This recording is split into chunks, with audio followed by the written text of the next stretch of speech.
پاکستان ایران کے تعلقات تاریخ اور ثقافت اور مذہب سے جڑے ہیں۔ دنیا کی کوئی طاقت ہمیں اور ہمارے تعلقات کو خراب نہیں کر سکتی۔ ایرانی صدر کا دنیا کو واضح پیغام، کہا پاکستان اور ایران کے تعلقات تاریخی ہیں، انقلاب ایران ابھی ختم نہیں ہوا، دنیا میں شیطانیت سرکشی کے خلاف ہمارے نعرے زندہ ہیں، فلسطین کی آزادی ایران کی سب سے بڑی ترجیح ہے۔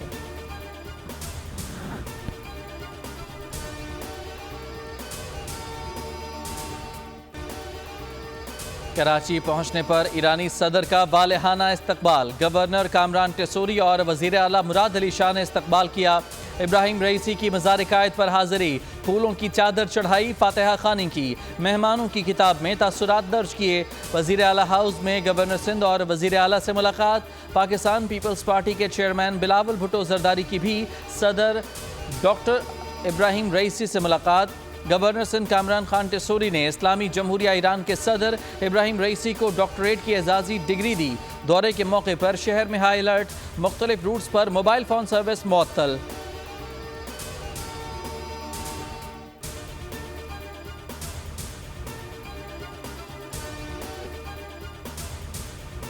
ایرانی صدر ابراہیم رئیسی کا لاہور پہنچنے پر ریڈ کارپٹ استقبال، وزیر اعلیٰ مریم نواز، وزیر اطلاعات ازما بخاری سمیت دیگر صوبائی وزراء نے معزز مہمان کا استقبال کیا۔ ابراہیم رئیسی کی مزار اقبال پر حاضری، پھول چڑھائے اور فاتحہ خوانی کی، کہا پاکستان آ کر اجنبیت کا بالکل احساس نہیں ہوا، خواہش تھی پاکستان میں عوامی اجتماع سے خطاب کرتا، فلسطین سے متعلق پاکستانی موقف کی تعریف، کہا اسرائیل کے خلاف جنگ میں کامیابی فلسطینیوں کی ہوگی۔ مریم نواز بولی ہمسایہ ملک ایران کے ساتھ پاکستانی شہری بہت محبت کرتے ہیں۔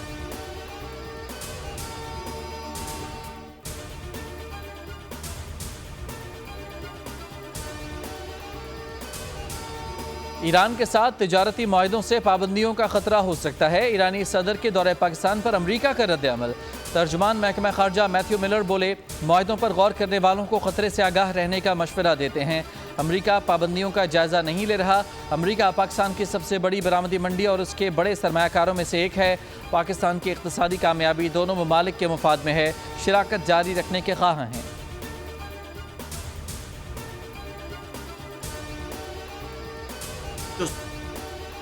لاپتہ افراد کا مسئلہ بہت پرانا ہے، عدالتی حکم پر راتوں رات حل نہیں ہو سکتا۔ وزیر قانون اعظم نذیر تارڑ کی نیوز کانفرنس، کہا حکومت کو ذمہ داریوں کا احساس ہے، لاپتہ افراد کے مسئلے پر کام کر رہے ہیں، سنجیدگی میں کمی نہیں آئی، لاپتہ افراد سے متعلق سوشل میڈیا پر پروپیگنڈا کیا جاتا ہے۔ پاکستان 4 دہائیوں سے حالت جنگ میں ہے، دہشت گردی اور اندرونی معاملات نے ملک کے حالات پیچیدہ کر دیے ہیں۔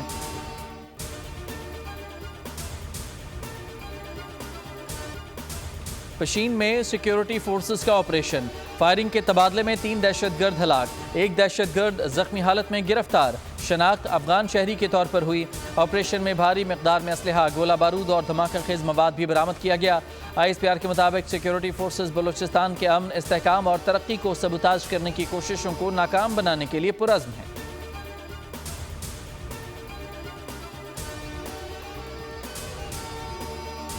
اسٹریٹجک اداروں سے وابستہ نمایاں سائنسدانوں اور انجینئرز کے لیے اعزازات، صدر مملکت کی جانب سے chairman joint chiefs of staff committee general Sahir Shamshad نے چکلالہ گیریجن راولپنڈی میں اعزازات عطا کیے۔ 7 افسران کو ستارہ امتیاز، 15 کو صدارتی تمغہ برائے حسن کارکردگی دیا گیا، 13 افسران کو تمغہ امتیاز دیا گیا۔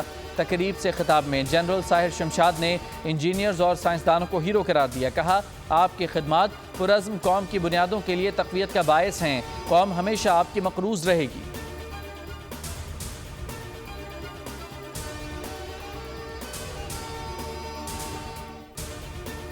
اسلام آباد ہائی کورٹ کا عدالتی امور میں مداخلت پر ادارہ جاتی رد عمل دینے کا فیصلہ، چیف جسٹس اسلام آباد ہائی کورٹ جسٹس عامر فاروق کی سربراہی میں فل کورٹ اجلاس، تجاویز پر غور، شکایت کرنے والے تمام ججز کی بھی شرکت۔ سپریم کورٹ کے از خود نوٹس کی سماعت کے بعد ہائی کورٹ سے مانگی گئی تجاویز پر غور کیا گیا۔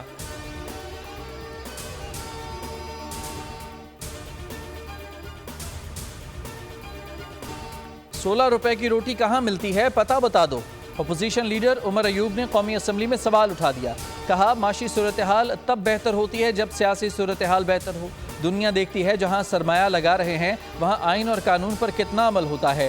یہاں پوری اپوزیشن پر مقدمات ہیں، سابق وزیر اعظم بے بنیاد مقدمات پر جیل میں ہیں، الیکشن کرانے والے صرف دھاندلی کر رہے ہیں، ایسی صورتحال میں کون آئے گا؟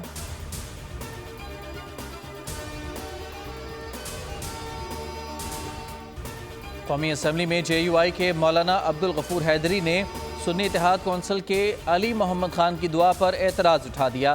کہا آپ نے جو دعا مانگی ہے اس کا مطلب کچھ اور نکلتا ہے، آپ صرف اپنے لیے دعا کر رہے ہیں۔ علی محمد خان نے کہا انہوں نے تمام مومنین کے لیے دعا کی ہے، آپ خود کو مومن نہیں سمجھتے تو نہ سمجھیں۔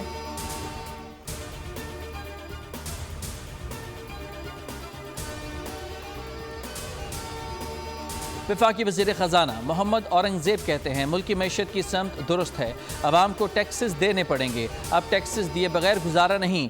قومی اسمبلی اجلاس میں سودی بینکاری پر ہونے والی تقاریر پر رد عمل دیتے ہوئے کہا شریعت کورٹ کے فیصلے پر عمل درآمد ہو رہا ہے، بہت سے بینکوں کی برانچز اسلامک میں تبدیل ہو چکی، سودی نظام کے خاتمے کا مرحلہ وار سلسلہ جاری ہے۔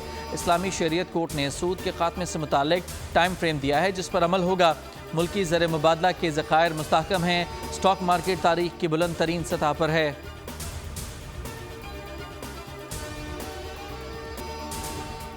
ووٹوں کی گنتی سمیت انتخابی عمل بڑی حد تک مناسب تھا۔ Free and fair election network نے 21 اپریل کے ضمنی انتخابات پر جائزہ رپورٹ جاری کر دی۔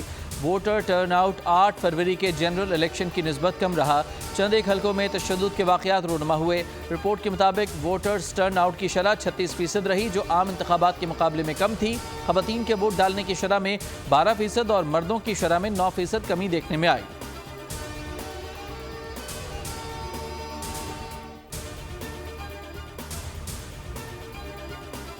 بشرا بی بی کی صحت تسلی بخش قرار، پیمز کے ڈاکٹرز کی میڈیکل رپورٹ سامنے آ گئی۔ پیمز کی 3 رکنی ٹیم نے معائنہ کیا، ڈاکٹرز کا صرف کھانے میں احتیاط کا مشورہ۔ رپورٹ کے مطابق بشرا بی بی نے گلے اور بائیں بازو میں درد کی شکایت کی تھی، دل کی دھڑکن تیز ہونے کا بھی بتایا۔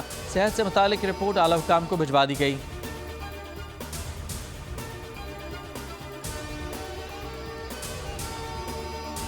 کسی سے کوئی خفیہ مذاکرات نہیں ہونے جا رہے، بات چیت کا کوئی پیغام آیا تو کھلے عام اطلاع دیں گے۔ Chairman P T I barrister Gohar کی میڈیا سے گفتگو، کہا سیاسی بنیادوں پر بے بنیاد الزامات اور کیسز بنائے گئے، ختم کرانے کے لیے کوشاں ہیں، مزاحمت نہیں کر رہے، مفاہمت سے انکار نہیں کر رہے، اپنے حقوق کے لیے لڑ رہے ہیں۔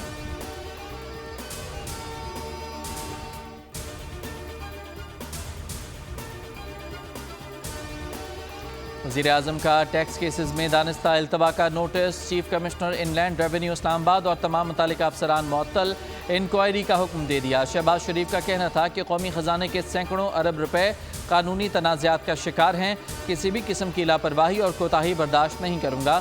عوام سے کیے گئے عہد کے تحت ٹیکس نظام میں اصلاحات کی خود نگرانی کر رہا ہوں، ملک اور قوم کی ایک ایک پائی بچانے اور محصولات میں اضافے کے لیے دن رات محنت کرنا ہوگی۔ وزیر اعظم شہباز شریف کا آج کراچی کے دورے کا امکان، کراچی میں بزنس کمیونٹی سے ملاقاتیں ہوں گی۔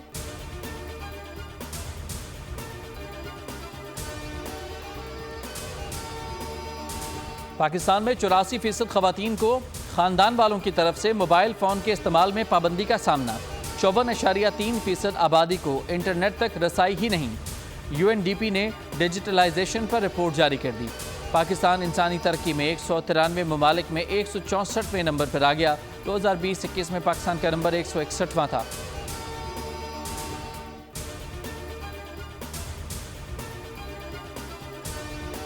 بارش برسانے والے نئے سسٹم کی انٹری، آج رات سے بلوچستان میں برسات کا امکان۔ کوئٹہ، زیارت، پشین، بارکھان سمیت دیگر شہروں میں 27 اپریل تک بادل برسیں گے۔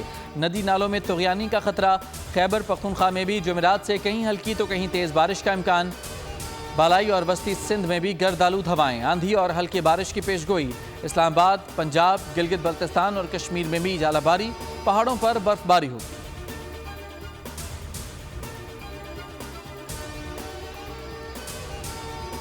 بھارت میں انسانی حقوق کی سنگین خلاف ورزیاں، امریکہ نے رپورٹ جاری کر دی۔ رپورٹ کے مطابق منی پور میں نسلی تنازعات کے دوران انسانی حقوق کی سنگین خلاف ورزیاں ہوئیں۔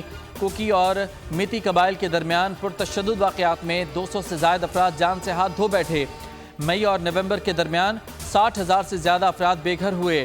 اقلیتوں، صحافیوں اور اختلاف رائے رکھنے والوں پر حملے کیے گئے۔ حکومت پر تنقید کرنے والے میڈیا اداروں پر دباؤ ڈالا اور ہراساں کیا گیا۔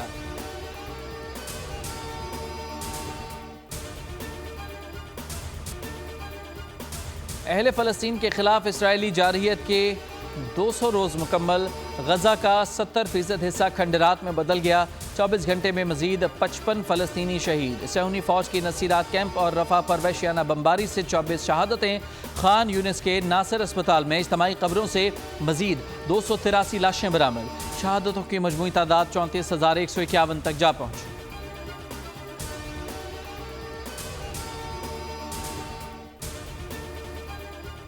شکر گڑھ میں بارات میں نوٹوں کی برسات۔ دلہا کے بھائیوں اور دوستوں نے لاکھوں روپے نشاور کر دیے۔ نوٹوں کے علاوہ موبائل فونز اور قیمتی سوٹ بھی لٹائے گئے۔ کیا بچے کیا بڑے، سبھی چھت سے برستے تحائف سمیٹتے رہے۔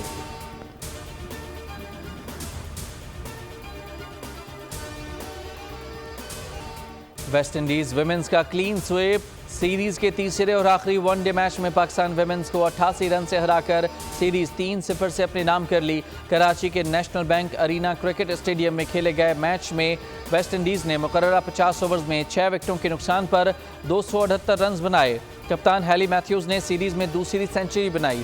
ہدف کے تعاقب میں پاکستان ویمنز کی بیٹنگ لائن بری طرح ناکام۔ ٹیم 48ویں اوور میں 190 رنز پر ڈھیر ہو گئی۔ منیبہ علی 38 اور عالیہ ریاض 36 رنز بنا کر نمایاں رہیں۔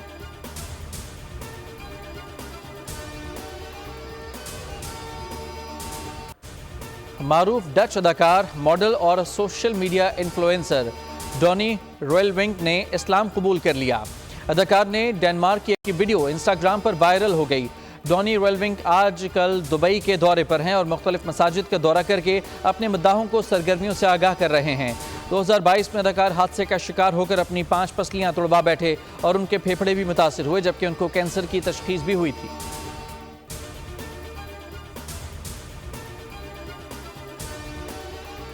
چاند بھی اپنا رنگ بدلے گا۔ 24 اپریل کی صبح نظر آنے والا چاند گلابی نظر آئے گا۔ پنک مون پاکستانی وقت کے مطابق بدھ کی صبح 4:49 پر ہوگا۔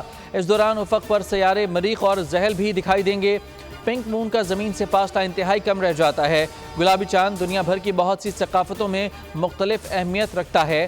برطانیہ، آئرلینڈ، پرتگال، مشرقی یورپ میں دیکھا جائے گا۔ پنک مون کا نام امریکہ اور کینیڈا میں کھلنے والے پھول جسے موس پنک کہا جاتا ہے۔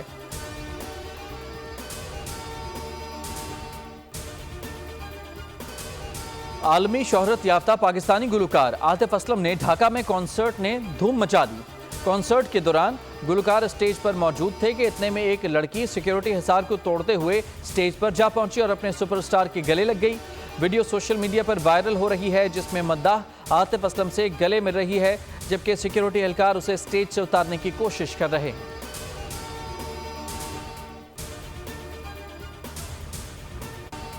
ملک کے معروف گلوکار احمد رشدی کے مداح آج ان کا 90واں یوم پیدائش منائیں گے۔ فلمی موسیقی پر 32 سال تک راج کرنے والے عظیم فنکار نے 500 فلموں کے لیے 5000 سے زائد گیت گائے۔ انہیں جنوبی ایشیا کے پہلے پاپ سنگر ہونے کا اعزاز بھی حاصل تھا۔ کیریئر کے دوران 5 مرتبہ نگار ایوارڈ سمیت درجنوں ایوارڈ حاصل کیے۔ وفات کے بعد ستارہ امتیاز سے نوازا گیا۔